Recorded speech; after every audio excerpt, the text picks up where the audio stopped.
PTI की सफ़ों में भौचाल। असद उमर ने पार्टी के सेक्रेटरी जनरल और कोर कमेटी की रुकनीत से इस्तीफा दे दिया। कहते हैं मुझ पर कोई दबाव नहीं, अपनी मर्जी से ओहदा छोड़ा। 9 मई को फौजी तंसीबात पर हमले किए गए, जो हुआ मुल्क के लिए खतरनाक था। शफाफ तहकीकात होनी चाहिए, मुलविस अफराद के खिलाफ सख्त कार्रवाई होनी चाहिए, बेगुनाह अफराद को छोड़ देना चाहिए। फौज रियासत का दूसरा अहम सुतून है। पीडीएम एक सियासी हकीकत है। उधर फवाद चौधरी की इमरान खान से राहें जुदा, तहरीक इंसाफ से इस्तीफा दे दिया, सियासत भी छोड़ने का ऐलान, ट्वीट किया, सियासत से ब्रेक लेने का इरादा किया है।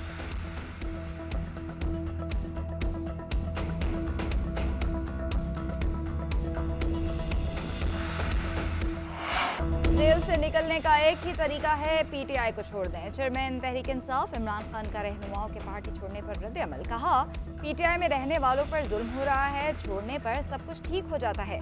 शीरी मुजारी ने पार्टी छोड़कर खुद को जुल्म से बचाया, अब कोई इंसानी हुकूक की बात नहीं कर रहा। बेशक तमाम लोग छोड़ जाएं, जीतेगा वही जिससे पीटीआई का टिकट मिलेगा। कोर कमांडर का घर जलाने का फायदा उठाते हुए क्रैकडाउन का प्लान बनाया गया। पीटीआई को नुकसान नहीं पहुंच रहा, जमहूरियत खत्म की जा रही है। हुकूमत से मुज़ाकरात के लिए कमेटी बनाने को तैयार हूँ, कमेटी को समझा दें मेरे बगैर अक्टूबर में इलेक्शन से ये मुल्क ठीक नहीं हो सकता।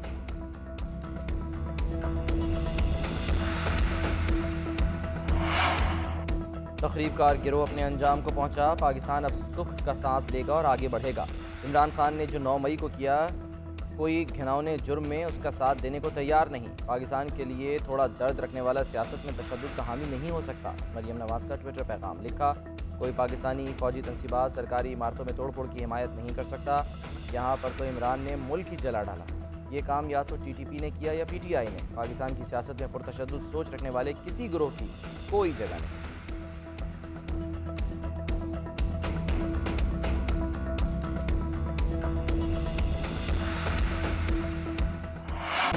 9 मई के वाकयात का मास्टरमाइंड इमरान खान है। इमरान नियाजी ने अपने कारकुनान को शरपसंदी की तरबियत दी। तहरीक इंसाफ के शरपसंदों ने रेड लाइन क्रॉस की, उनके लिए कोई मुआफ़ी नहीं।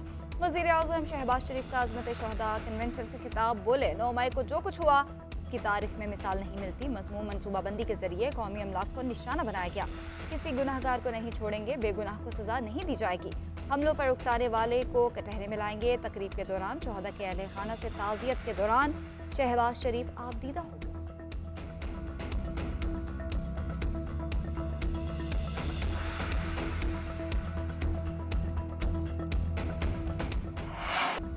जमात इस्लामी पर भी पाबंदी लगाने की कोशिश की गई थी। सुप्रीम कोर्ट ने कहा था किसी जमात पर इस तरह पाबंदी नहीं लगा सकते। अगर तोड़फोड़ हो तो सिर्फ मुलविस लोगों के खिलाफ कार्रवाई की जा सकती है। अगर पाबंदी लगी तो सुप्रीम कोर्ट उसे खत्म कर सकती है। बैरिस्टर अली जफर की मीडिया से गुफ्तगू। कहते हैं, अदालतें तहरीक इंसाफ के रहनुमाओं को छोड़ती हैं तो अदालत के बाहर ही गिरफ्तार कर लिया जाता है। ये कानून शिकनी है। इस वक्त मुल्क में कोई कानून नहीं है, इस पर अदालत एक्शन तो लेगी। हजारों कानून इस तरह बने और अदालत ने कलअदम करार दे दिए। ऐसा होना पार्लियामेंट और अदलिया में तसादुम नहीं है।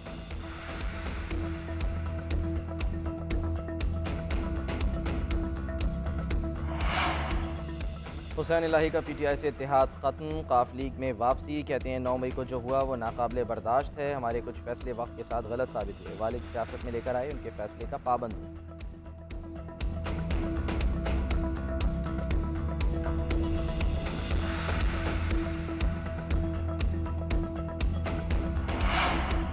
शहदाए पाकिस्तान की बेलौस कुर्बानियों को खिराज तहसीन। आज मुल्क भर में यौम तकरीम शहदाए पाकिस्तान मनाया जाएगा। मरकजी तकरीब GHQ में होगी।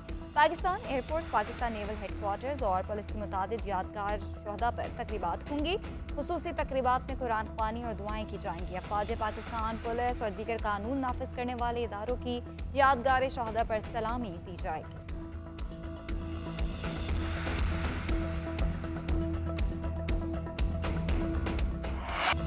इंसदाद दहशतगर्दी अदालत लाहौर ने खदीजा शाह को 7 दिन के लिए शनाख्त परेड पर जेल भेज दिया। खदीजा शाह को दोबारा 30 मई को पेश करने का हुक्म। पुलिस ने खदीजा शाह और हुमा सईद की शनाख्त परेड की इस्तदा की थी। अदालत ने खदीजा शाह को कमरे अदालत में शौहर से मुलाकात की इजाज़त दे दी। पुलिस ने कहा, खदीजा शाह के खिलाफ मुकदमे की तफ्तीशी इस वक्त हाई कोर्ट में है। खदीजा शाह को अदालती पेशी से कबल बख्शी खाने में खवातीन के लिए जगह न होने की वजह से कैदियों की वैन में रखा गया। गुज़िश्ता रोज CIA के सामने पेश होकर खदीजा शाह ने गिरफ्तारी।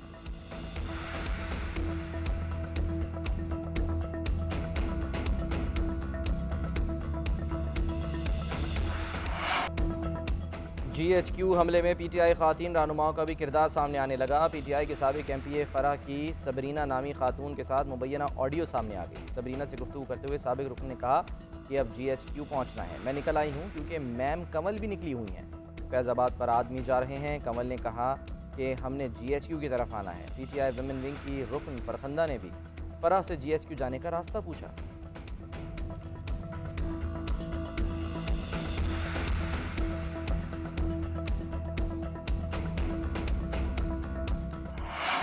तहरीक इंसाफ ताश के पत्तों की तरह बिखरने लगी। मुल्तान से साबिक MPA सलीम लाबर ने भी पार्टी छोड़ दी। पार्टी छोड़ने और टिकट वापस करने का ऐलान।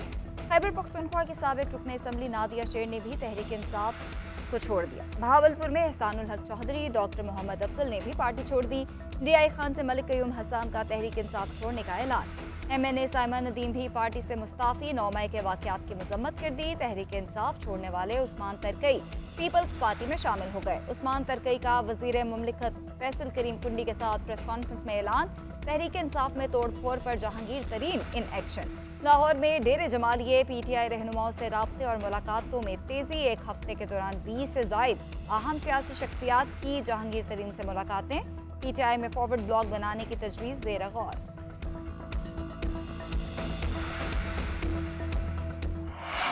£190 मिलियन करप्शन केस के मास्टरमाइंड फैज़ हमीद हैं। केस में सबसे ज़्यादा करप्शन फैज़ हमीद ने की। शहजाद अकबर और कुछ आदमियों को भगाने में भी फैज़ हमीद का हाथ है। काबीना में बंद लिफाफा पेश करके मंजूरी ली गई। मैंने मुखालफत की। उसी वक्त कहा इस पर नैब केस बनेगा। फैज़ हमीद की बाक़ियात अब भी सेनेट और दाएँ बाएँ मौजूद हैं। मुझे कोई दस्तावेज़ात देने की ज़रूरत नहीं। बयान रिकॉर्ड करा दिया। साबिक़ वफाकी वज़ीर फैसल वावदा की नैब पेशी के बाद मीडिया से गुफ्तगू। कहा सेनेटर्स जो करते रहे वो भी बता दूँगा। कुछ लोग घिनौने जराइम में मुलव्विस हैं। सदर आरिफ अलवी ने जो काम किया वो दुश्मन भी नहीं कर सकता। इस मिस अंडरस्टैंडिंग में सबसे बड़ा रोल ऐवान सदर और आरिफ अलवी का है। फैज़ हमीद इमरान खान को माइनस करके उनकी जगह लेना चाहते हैं। 9 मई को इमलाक को नुकसान पहुंचाने और फसाद का प्लान बहुत पहले से तैयार हो रहा था।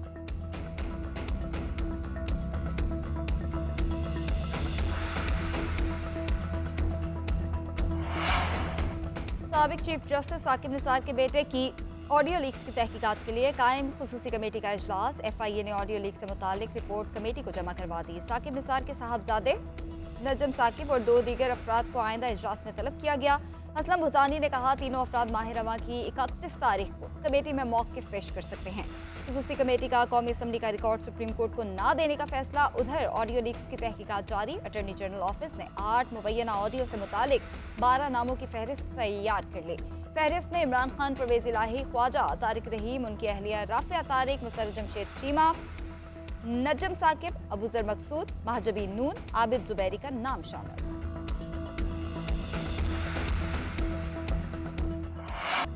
अदालत 2 मिनट में फैसला कर सकती है कि नजरसानी खारिज की जाती है। आसानी से कह सकते हैं कि आपने सवारी मिस कर दी, मगर अदालत कानूनी निकात सुनकर फैसला करना चाहती है। चीफ जस्टिस के इंतखाबात केस पर इलेक्शन कमीशन की नजरसानी दरखास्त पर समाअत के दौरान रिमार्क। इलेक्शन कमीशन के वकील ने मौक़िफ़ इख्तियार किया कि नजरसानी दायर करने के लिए मुद्दत खत्म नहीं होनी चाहिए। जस्टिस मुनीब अख्तर ने कहा कि दायरा कार पर आपकी दलील दुरुस्त मान लें तो सुप्रीम कोर्ट रूल्स कलअदम हो जाएंगे। दायरा कार बढ़ाया तो कई साल पुराने मुकदमात भी आ जाएंगे। क्या 10 साल बाद कोई नजरसानी दायर करके कह सकता है रूल्स मुकम्मल लागू नहीं होते? आपको शायद अपनी दलील माने जाने के नताइज का अंदाज़ा नहीं है।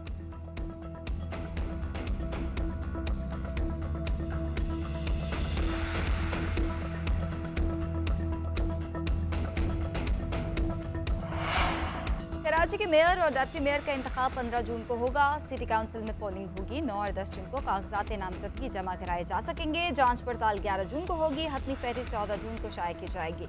इलेक्शन कमीशन सिंध ने शेड्यूल जारी कर दिया। गैर मुंतखब उम्मीदवार भी मेयर और चेयरमैन का इलेक्शन लड़ सकते।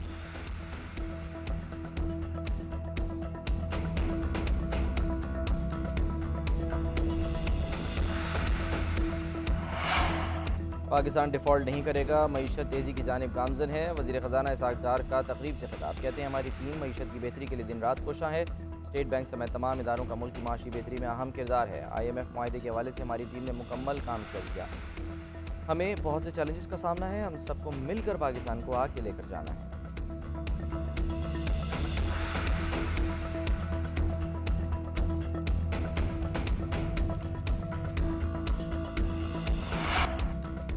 लाहौर के मुख्तलिफ इलाकों में बारिश और जालाबारी। वॉल्टन रोड, कैंची, चुंगी, अमर सिद्धू, डिफेंस मोड़ टाउनशिप में बारिश से गर्मी की शिद्दत कम हो गई।